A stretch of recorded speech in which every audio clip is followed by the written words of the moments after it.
Monsieur, dame, Tanguy Koki.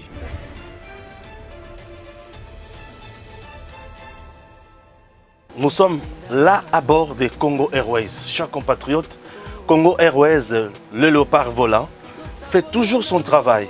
Et son travail, il y a même des Congolais de X coin na Y coin. C'est par exemple Patrice Emery Lumumba, Azaki na Bruxelles, la Belgique, Congo Airways, compagnie Mboka ya Bana Congo, et qui n'a quitté na Belgique et juillet, et Zongisie na Congo, Bisika à Salamoussala. Cette entreprise n'est pas en faillite. Oui, cette entreprise doit vivre, doit fonctionner pour aider les Congolais. Sur le plan commercial, elle doit aussi remplir sa mission sociale pour que le pays soit à l'aise. Un pays doit avoir de l'eau qu'on aille. Congo Airways, sur le plan, il y a la frontière, sur le plan, il y a MIPP. À garantir souveraineté, il y a Congo. Alors, vous regardez vous-même, Congo Airways a plusieurs places. Vous sentez que c'est confortable, les gens sont à l'aise ici, peuvent voyager comme ils veulent, et bien servis, calmement, avec un personnel de qualité. Donc Congo Airways n'est pas en faillite, tout va bien.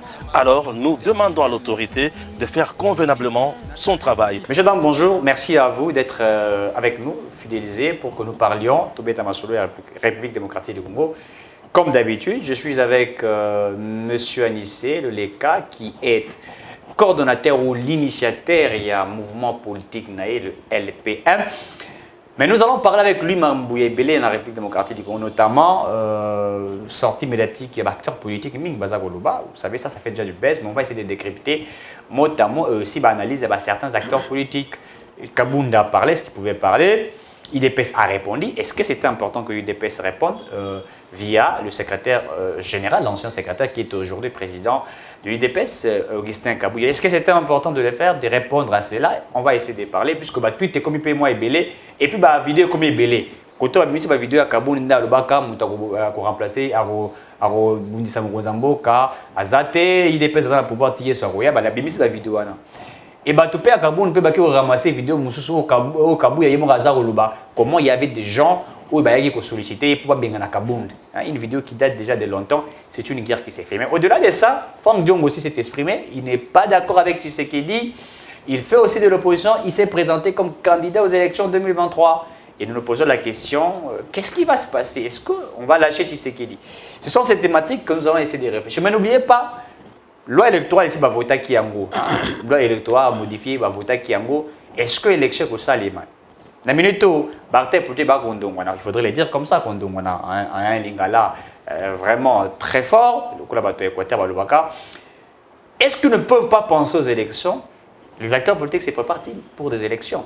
Et n'oubliez pas aussi la question relative à l'insécurité dans l'est de la République, la tripartie, le conclave, tout. Quels sont les résultats de Babylone? Ça vraiment, est-ce que ça a vraiment apporté une solution à la vie? Il y a peuple tôt, le Rognon Souana et Meki Kotia Kimia dans l'est de la République. Je suis avec M. Anissé Le Leka, avec qui nous allons essayer de discuter. Ndeko Anissé Le Leka, Mbote Nayo, Naturu Barabetwabu, Nasoye Barajambo, Nalinga les Aranini, Mbote. Mbote Ndeko. Bon à Kikongo.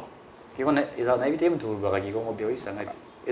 Tamsu balobaka kolele. Kolele. Kolele. Ah ok. Il faut baka cadre la langue nationale. Kolele. Et maintenant bunda na wote bandi na jambo, na bandi na nini.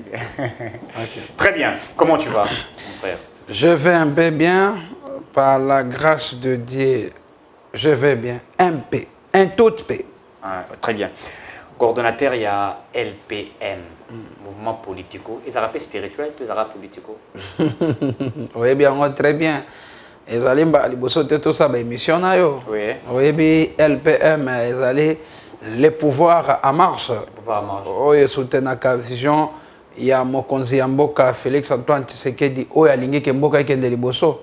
Attaque Kotona, nord, sud, est, ouest, Banguna, Yamboka, Bako Bundisae, Kemboka qui est Liboso, Bako Kaete. Bako Kate Poete. Nzambe. Ndemu atinda ki Félix Antoine Tshisekedi. Très bien. Nakata Congo bakoko kaete. Donc ibino bo soutenir Nakata Tshisekedi. Pour nite botala ki ata Fayulu bo soutenir Fayulu. Na lobi boy. Bo soutenir Fayulu, soutenir Katumbi. Pourquoi avez-vous pensez simplement à Tshisekedi. To soutenaka vision ya président de la République. Quelle vision? Donc, si Tshisekedi a l'ongwe pour soutenir vision du président Moussa Sakoya. Oyebi pona mboka kende liboso esengaka bato ya mayele bazala pembeni ya mokonzi ya mboka po bapesa ba idea malamu pona développement mboka. Biso to soutenaka Félix Antoine Tshisekedi, le président de la République, to soutenaka vision na ye. Po yenda zo kamba mboka. Vision na ye zanini, vision na ye o aya nango na kata mboka o aya na vision état de droit. Sécurité, vie sociale, restauration et diplomatie, gratuité enseignement, justice congolaise à l'indépendante. Et ça makambo ezebele. Oui. Et tant qu'on pas comment qui président de la République, makambo ngo peto moniango e kokisami. Oh babio kokisami te ba ko benga incompétent. Président Tshisekedi ba bien incompétent. Tozo kende. Lelo tanga ko mokonzi mboka a décrété état de siège. O Kabila atikala kutu kosala ngote. Mais yé pas même 5 ans à pouvoir à décréter état de siège. Alobi ki makambo oyo ndezo le kanamboka nanga o ba ko boma bandeko nanga na sepelité. Il faut état de siège à la état de siège à la diminution de nombre de personnes. C'est-à-dire que vous avez 20. Vous avez 20, il faut quitter état de siège. Si vous avez 20, il faut 8, 5. Si vous avez 30, vous quitter. Pour ne sécuriser, mboka po ete kimeza na kati ya este ya mboka. Biso nyonso toyebi este ya mboka wana makambo ebanda mabe depuis entrée ya Afidèle. Entrée ya Afidèle depuis bakota bayaka kokotela biso ba infiltré na kati ya mboka oyo. Bakotsa ba infiltré na niveau ya ba institution ya mboka. Bakotsa ba infiltré mutakotsa ka yango foko baka bien. Le 17 mai zaki entrée à Afidèle. Nano ya permetta ki lelo ke non ba étranger bakota na kati ya mboka oyo. Je m'excuse. Ba étranger bakota. Ba Rwandais, ba Burundais, ba Ougandais, ba soda ba ya ba pays wane kota. Ezaki musée Laurent Désiré Kabila. Et papa il y a Joseph Kabila. Il y a Joseph Kabila. Tango akoti akota ki na bango akendaki ko signer ba accord na bango nyonso wana.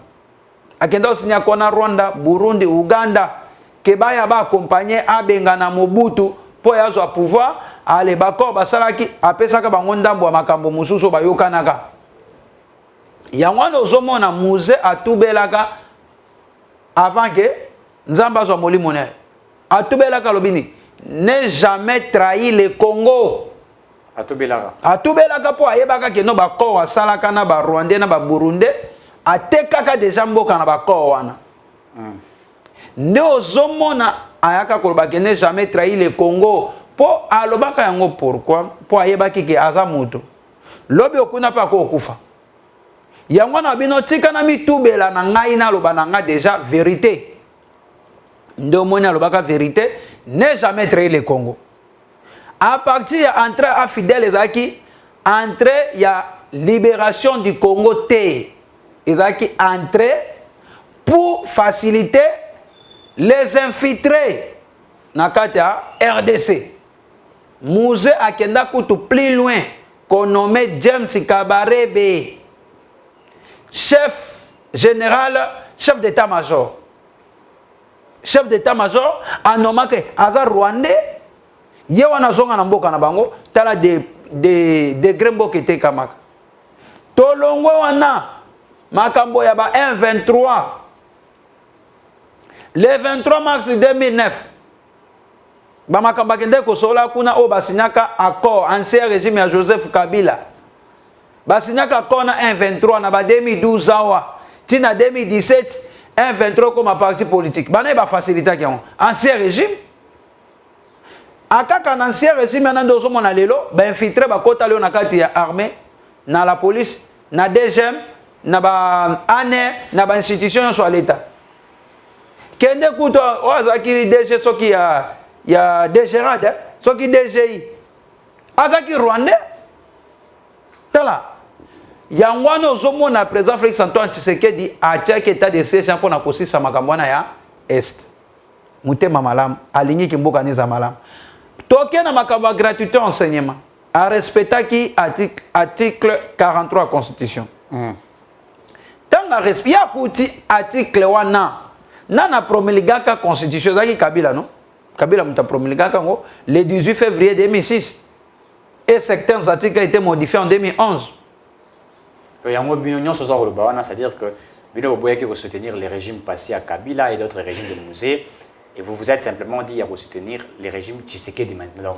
On a posé cette question. Ce qui est régime Tshisekedi, les LPM, les pouvoirs en marche, vous soutenir par exemple Moussa Koya. Pour l'intérêt de la République, Moussa Koya a une idée à Malam. Pour l'intérêt à RDC. Oya koboya makambo ya corruption. Oya koboya makambo ya insécurité. Oyo akoboya ba antivaleur na kata mboka na biso to ko soutenir pour na intérêt à mboka. Donc vous êtes là pour soutenir l'intérêt à mboka. Ba intérêt à mboka. Très bien. Pour l'intérêt de la République démocratique du Congo, nous sommes prêts ya ko soutenir mutu nyonso akoya na ba intérêt à mboka. Très bien. Pour ceux qui mutazo na ba intérêt. Oui, o malo kwa Kabila aki na ba intérêt ne moko. Yo mona kibiso to kendo soutenir Kabila. Il y a intérêt à mboka te. Ah intérêt à mboka te. Pasali banzela 5 chantiers révolution de la mode. Pendant 18 ans ndeka ngwana nzela. Autant nzela. Atibi na 800 millions de dollars comme réserve. Nana bisio. Atibi bino réserve d'échange na 800 millions de dollars. Bidjambo katika qu'on a combien 4 milliards. 4 milliards quand même. Et Félix Antoine Tshisekedi. Oui. Avec la commission on a 11 milliards. Pas même 5 ans. Il y a personne qui a ça la capacité. Pendant 18 ans, on va détourner mbongo ya mboka. Mais le lobby bon, bino que on va détourner. Bon va réclamer mbongo ya RAM. RAM. Ou détourner. Vous avez détourné les RAM. Nana signé qui décret ya makamba RAM. Eza ilunga ministre nan. Il y a FCC oh il y a premier ministre dans le gouvernement. Oh il y a FCC non. Il y a FCC cash. FCC cash. Et tous dans la même boîte. Qui était les chefs du gouvernement? Ilunga Auta ki na FCC. Bato basala ki makambo wana ba montaka makambo wana ezaki FCC. Baza o moins bato na hein totika blaga pa baza na labo moko ya mabe bato wana. Baza na labo moso ba vandi bo bité to sala bo to zo to sala bo. Peso baza labo na bango so ba mayele te eko simba. Au moins labo ba betaka. Ba betaka ba montaka likambo ram. Ba lobi te loko ram mo to sala ngo bopo e simbisa Félix Antoine Tshisekedi touche. Nde ngo to vivre to ko vivre ngo. Bato bazakana biloko moko mabeka pona nini basimbisa mboka touche ya on a ibisa kiyo président de la République azolu ki intérêt à peuple congolais ya ngwana biso nde peuple congolais to soutenir to accompagner pour l'intérêt général. Très bien. Pour l'intérêt général, Ndeko Anissé le Leka coordinateur et visionnaire et LPM. La question fondamentale aujourd'hui Badbako s'est posée.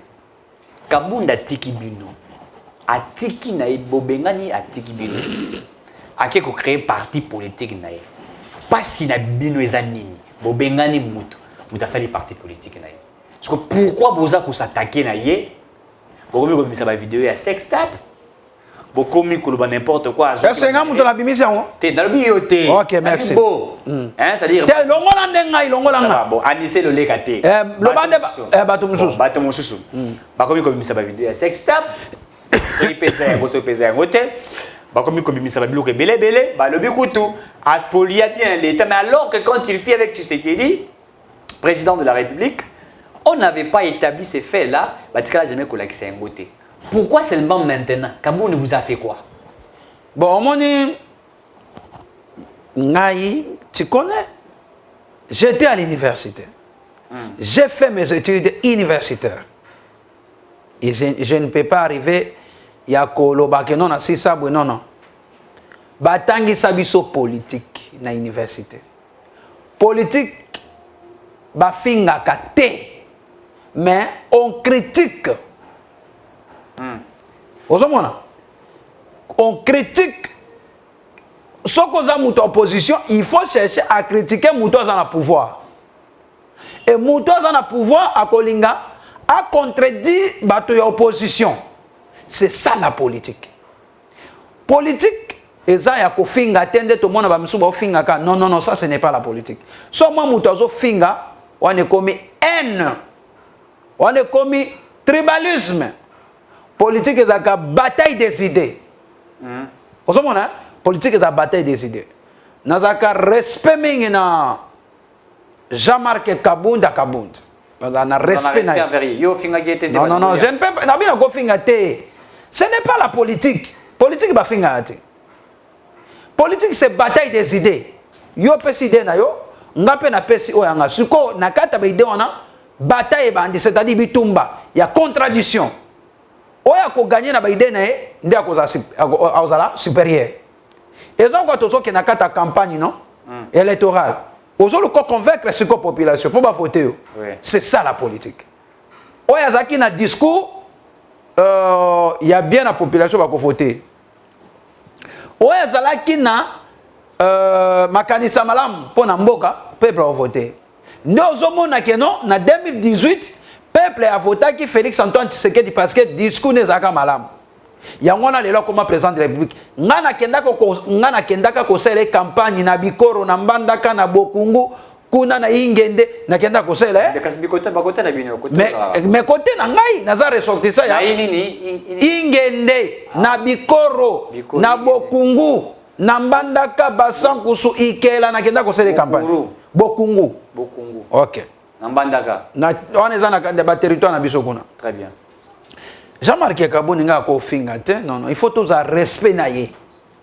Ozomona quel que soit ba makamba politique il faut tous un respect politique ba finga to ma bato ba finga Jean-Marc lelo même ka bato o kumisa o babanda ko kumisa Jean-Marc Kabunda banani ba pesa ke kombo ya 520 giga ezaka même bato ba finga ye o ma bato ba kumisa ki nde bangwa ba fingi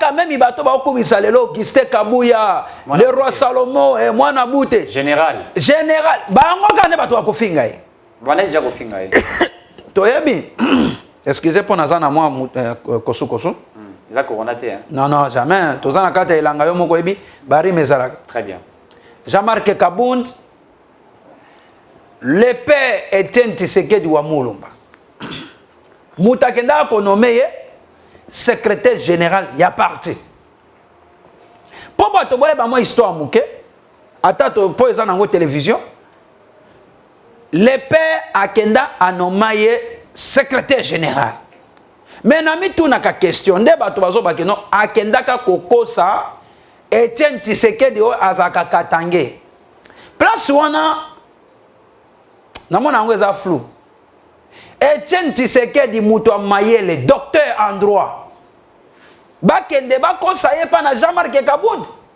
mais docteur en droit mais c'est malade il a une santé il avait envoyé présenter Moutbalobi c'est un Katangé et voilà et donc non c'était un problème au monde Etienne Tshisekedi c'est un docteur aza muto mayele apa Mobutu muto yebi politique mboko c'était Tshisekedi Etienne wa Mulumba que son âme repose en paix ayebaki cartographie en mboka bien a nommé Jean-Marc Kabunda secrétaire général a que plus loin a bengi héros vivant on est zaye na personne du côté positif pe na personne du côté négatif ya Jean-Marc Kabunda pour mutazanga mabete Jean-Marc Kabunda azaki le premier secrétaire général il y a IDPS a même parti na pouvoir.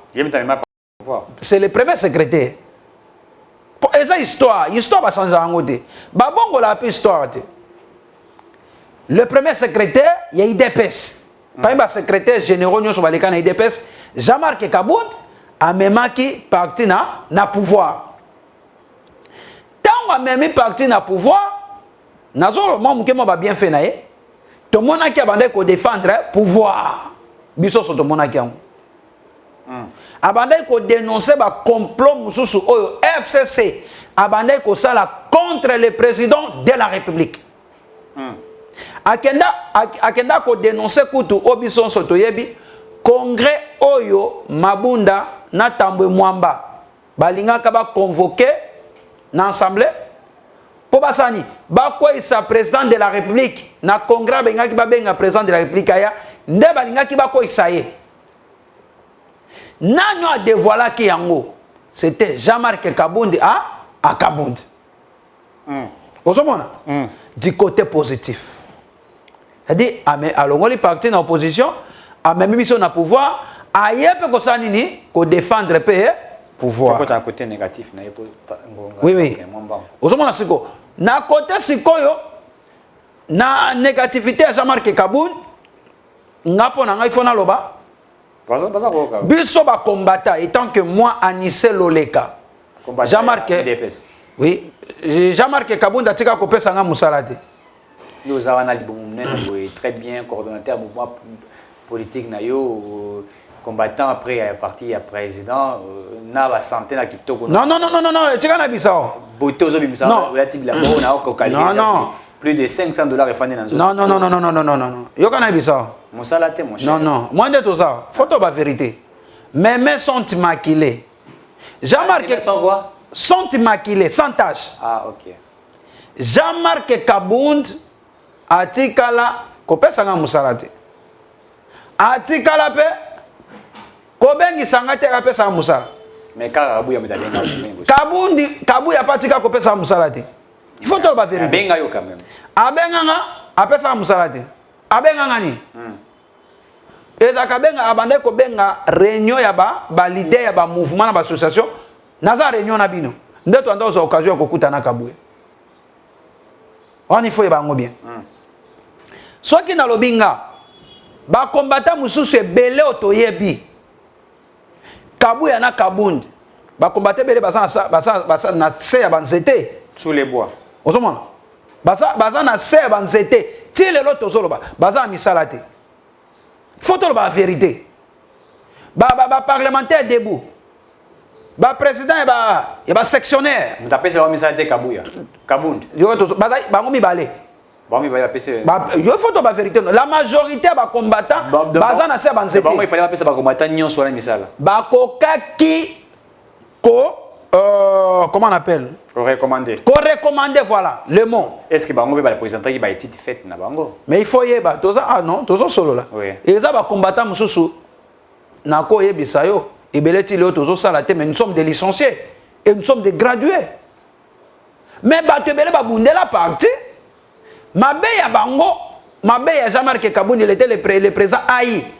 Mais avant de recommander ba combattre il recommandait qui? Soit que bande ko recommander bande kwa mwasi na ye famille na ye bande kwa mwasi na ye Kabound a recommandé bande kwa mwasi bande kwa mwasi na ye ebele baza na ba mine wa ebele baza ba mine te yo za journaliste bande la non baza wapi baza na ministère ya mine atina bande ko na ministère ya mine bande kwa mwasi ne musu baza na mine mususu ba musu baza na EPST.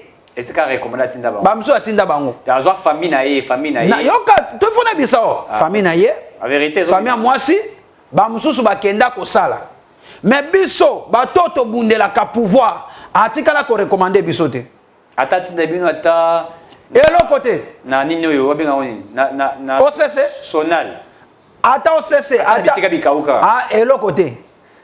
Ata eza ba combattre belé l'état va salara map et l'autre côté ata ozalaka ata mena sentinelle la pas mo fungola ata porte na kotango ba combattre ba sebelé moi ya otango ça te nga monde na za komitanga parce que c'est une infraction kotanga kombo ya mutu ça son autorisation de bozo ata mon kolo to mo kotende zana banda ko fungola ata ba ministre porte jamais ata $1000 jamais mais atinda bande ona ati yoka tozo sola atinda bato na ye o alinga ki atinda ba ona Kabuya secrétaire général. Il faut le côté négatif. Pour Yazaki président AI, Azalaki na dernière signature. A koka qui ko recommandé biso.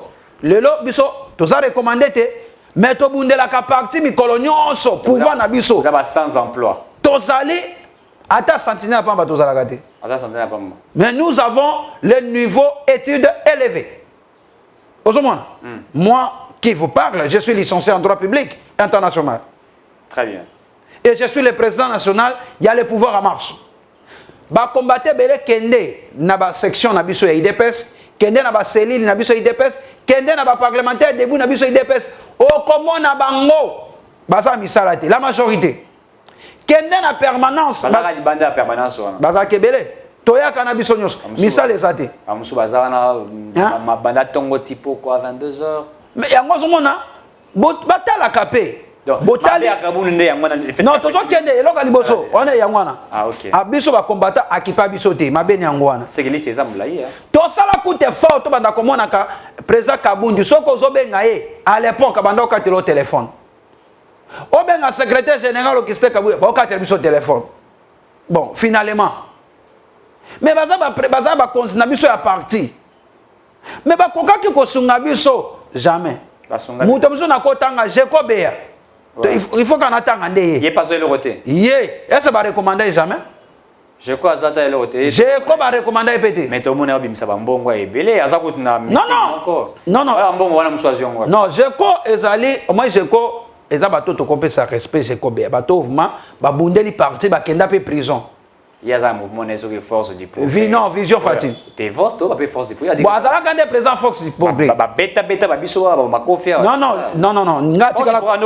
non natikala comment na je côté on a kokosela je ko makambote mais force du progrès ça rani ozo ba force du progrès Facebook ko bazala non natika comment na pete ba beta bato mais Facebook akima bwani na ebité on il faut tout na bakata na suki na ebité wanga na commission disciplinaire na ebité mais je crois que ça président ya force du progrès président force du progrès mais abandé côté discipline mais place à kobeta na tikala wa monate on a ba kosela makambote azamu to malamu azamu malam non je ko hein tala kangelo na zo ça moi je ko be ya mukolo ozata ministère ou bien ba otiata DG ou bien PCA ba combattre bele ba ko se retrouver arbengo on fongata porte na yebisio jeko yoka il faut to la vérité moi je ko be ya je ko azana poste moko te ba PC na gouvernement mais so ba combattre ba ke kolelela ye asunga ba combattre on il faut to la vérité je ko be ya asungaka ngata to la bolam ne parce que na vivre à biloko mususu très bien osomona Jean-Marc Kabunda tikala ko bengisa biso te ka recommander biso quelque part mabene yango ne pas ba combattre OK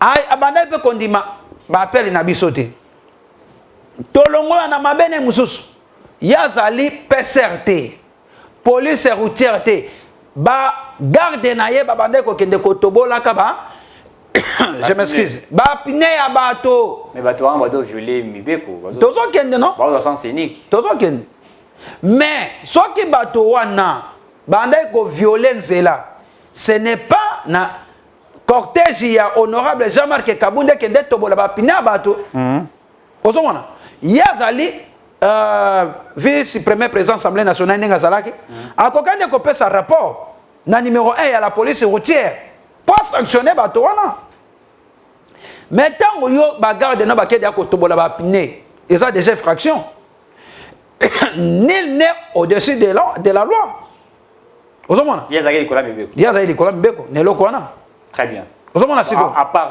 ko tobola ba pine bato asa oui bika tobola na pine ya mama Marthe oh oui ya mama président Kabund oui motuka mama oh na ebisu yo mabe ya wana akia toboli oui côté wana ozomona ba côté na côté bola pne tolongo susu mabe mususu ba garde na ye ba ke ko désarmer garde républicain wana to yebi ngoti yoka ba expliquer ki ka wana tozoken tango muto policier depuis quand un policier a ko désarmer garde républicain wana zaki tentation ya coup d'état ba ko se préparer ça le savoir ça le savoir na biboye alinga sala ngote mais tango boke ko désarmer garde républicain eza de tentation ya coup d'état très bien et là on y zangaki que non tango ba désarmer na nzela ba ko po kende na oya atindi pe ba so ba policier ne ba désarmer pe nini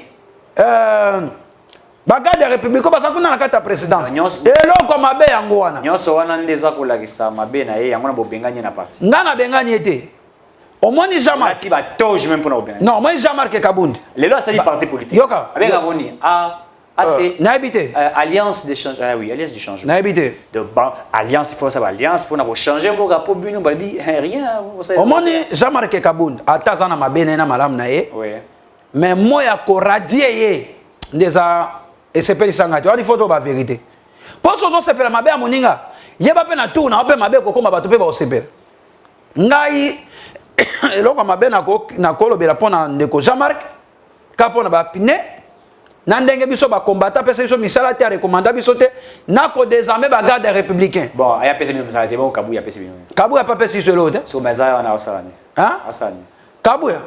Et aux Singama Tembele, Keba.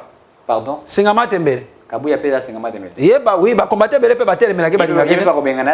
Mais Nazo Bisayo. Mais à ça, les répliques, il y a Kabunda. Quand Kabunda lobby, il m'a remis toi lobby. Wana Kabunda lobby. Non, avant on a Kotana. Parce que toi, tu as Kotana. Parce que le déjà m'a malade. Non, et là, mon déjà nous attendent là. Et là, mon Loba. Oui. Kabundi. Na makambo mususu asala na parti asape makambo malamu. Ndetinin. Maintenant tu vois biso que non. Kosome le bakomata ba dia baba me la ribosa. Non non. Na bindenga longola parti na pouvoir et na opposition. Yende me longola parti na opposition. Le premier secrétaire général na bi pas na histoire. Ah. Amemi parti na pouvoir pas bande ko défendre le pouvoir. Mais na mabe na yo nga na yebi na tika lo mona te mais ndenge to moni na ba photo et ya ba pine ba vidéo ba désarmé. Oui, biso mo pe ba combattant to vivre makambo kena a recommander biso te mabende ya mwana. Mais moya ko radier yé. Non, personnellement ngatika ko sepela. Ya moi tindaki ya sala parti politique ne abanda ko. Non, non, le boy. Le chef de l'État. Non, bah coca qui correct. Danger. Écoutez, non, non, non, c'est lui qui était le danger. Et il a dit que tu sais que tu étais un danger. Non, il y a un danger. À tu sais que tu es incompétent. Non, non, le président de la République, il est et il sera toujours compétent pour l'intérêt de la République. On a cause à la vidéo. Mais dans le discours, qu'est-ce qu'il dit? Il a dit ceci, il dit que chaque semaine ou chaque week-end, le chef de l'État a comme jouissance, prendre l'argent, faire n'importe quoi. C'est-à-dire que la vidéo va circuler, soin de se faire traiter ou check-up, quelque chose comme ça. Bien champagne. Donc, est-ce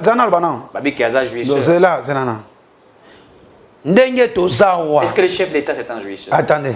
Il n'est pas un jouisseur. Bateau union sacrée, ce sont des jouisseurs. Les belés. Jamais que Kabundi a un présent jouisseur. Kabouya jouisseur. Yé moko Kabundi jouisseur. Kabouya. Kabouya. Nazo bisao Kabouya. Makamna ye nanu ekoye ba na aussi. Balaki si photo moko bouya. Na limité. Fikin. Balaki si photo moko bi Kabouya pe tongi ndaka pratiquement ndenge moko na Kabundi. Mais il faut avant on a comment makambona? Babi na boboto. Mobutu. Zela toke malembe. Non, na ina comment? Si kaka ndaku ya Jama Kabunda Kabou. Villa. La maison coûte pratiquement 2,8 $, si je ne me trompe pas. Là, c'est la maison, une maison construite pratiquement en 9 mois, 10 mois. 2,8 $. J'étais là moi-même. C'est un bijou. Écoutez, na quel petit comme ça d'investigation. Ndako Kabouya. Villa. Vous avez un jouisseur, hein? Yo kana bisao. Nazo une localité. Non, nazo. Attends, 5 000 $. Des journalistes. Des journalistes. Alors que vous êtes là, vous demandez le président matin, midi, soir. Tchigem. Yo kana bisao. Mais vous avez fait un bureau. 2 millions de $. Yo kana bisao. Et tu as un mandat. Omoni. Est-ce que vous avez preuve? Biso tozo sala tête tozo na kati ya sa banzete. Kabuya na Kabundi ba pesa biso misala te. Tozo bete la lokwa mo ebete la kakake. Vous avez vu? Tozo sa banzete kaka. Tozo misala te. Tozo défendre le pouvoir mais tozo na kati ya sa banzete. Faut dire la vérité. Si rien ne marche to ba que non, rien ne marche.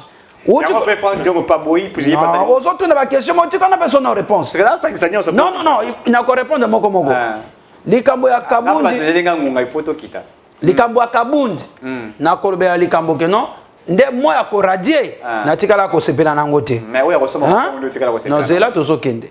Ko radier na tikala ko sepela te parce que a aida pe parti a défendre pe parti ba ko ka ko suspendre ye mais pona ko radier ko tana eza mo mabe.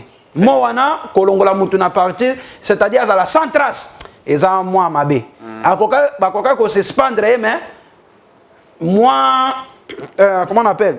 Moi, histoire peu que ça qui non, Zaki le premier secrétaire, mais moi il parti dans le pouvoir. Mais ce qu'on fait quand on a on a pesé mal. Tozo kende tozo comment?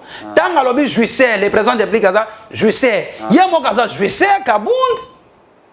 Lopango tongi na Kingabo wana, mbongo wana zongo wapi? Na eka ya 2 ans et demi, azo mbongo wapi? Tozo kende. Zana tangilo nan.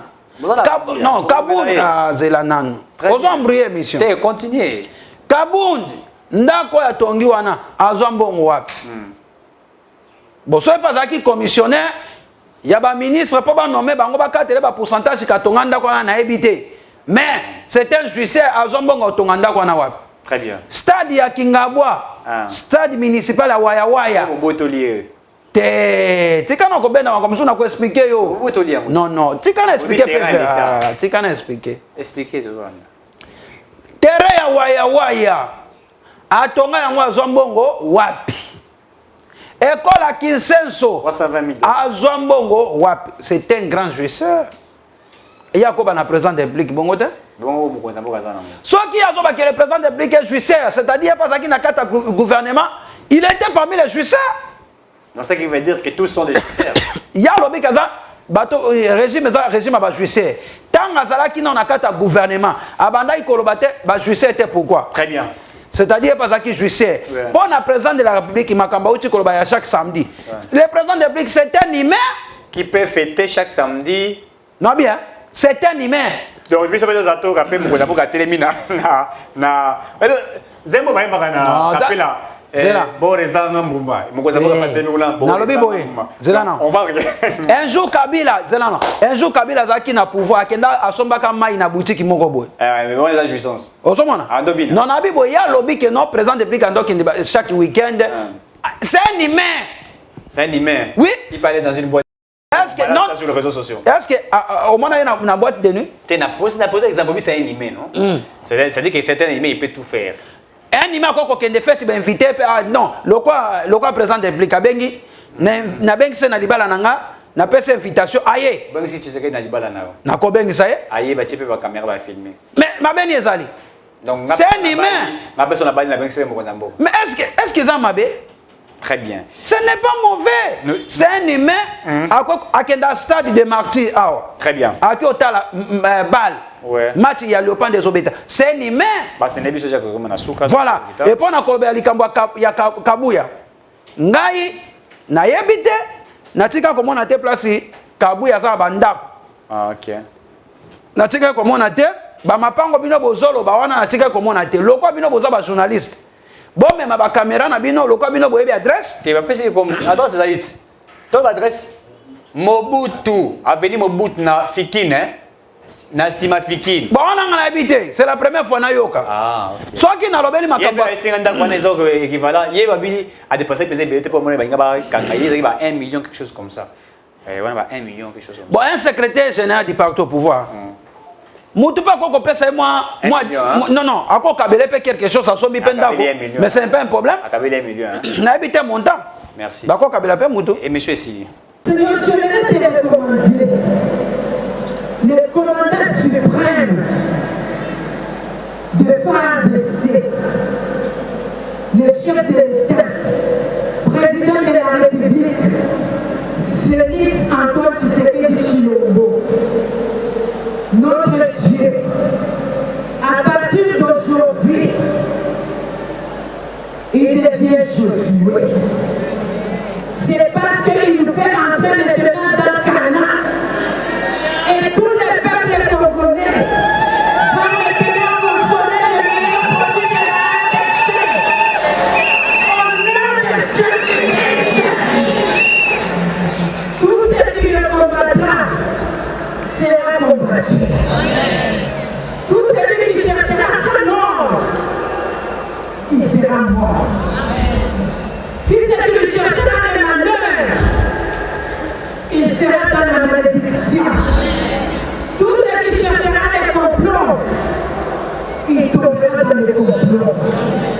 Seigneur, tu les couvres de ton sang précieux, parce que lui, le 23 juin 2019, ici au stade de Martyr, il t'a dédié à la RDC. Il a béni Israël tout en étant en Israël. Seigneur, tu me dis, celui qui bénit Israël sera béni. Et la RDC est bénie. Au nom de Jésus-Christ. Messieurs, dames, Tanguy Koki.